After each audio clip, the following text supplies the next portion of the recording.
घरको एक्लो छोरो, सानैदेखि घरमा सबभन्दा धेरै माया पाएको। तर के गर्नु, परिस्थितिलाई अरू नै केही मन्जुर थियो। मायाले मात्र जीवन चल्दैन भन्ने यथार्थसँग बल्ल परिचित हुँदै थियो। के गर्नु, घरको जिम्मेवारी उठाउनै पर्यो।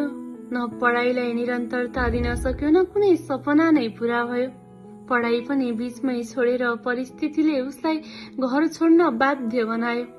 गर्यो निर्णय उसले, अब घर छोडी सहर पस्ने। घरबाट बाहिर लामो समय कहिल्यै कतै नबसेको ऊ काम खोज्नकै लागि मरी मेट्न थाल्यो। हिँड्यो घरबाट।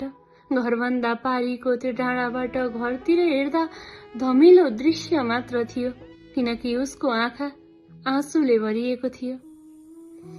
मन भारी भयो, आँखा रसाए, एकछिन त्यही रोकियो। केही बेरपछि आफूलाई सम्हाल्दै फेरि हिँड्यो। पुग्यो सहर। दिनरातको मेहनतले बित्यो महिना, आयो 7,000 पहिलो कमाई। उफ, के गर्नु त्यो 7,000ले? त्यो महँगो सहरमा 7 घण्टामै सकिन्थ्यो त्यो 7,000। केही महिनापछि लाग्यो उसलाई, अब विदेश जान्छु बनायो राहदानी। अन्तर्वार्तामा फालियो, फेरि प्रयास गर्यो। कतिलाई कमिसनको कमी भयो। म्यान पावरलाई पैसा चढाएको आजको भोलि नै बिसायो। आज सब भएर पनि मन भारी भएको छ उसको। पीडा जतिसुकै भए पनि आफ्नो मन बुझाउँदै फेरि ऊ एकपल्ट घर फर्क्यो। टाढा जानु छ त्यसैले मातृभूमि ढोग्यो अनि एयरपोर्ट पुग्यो।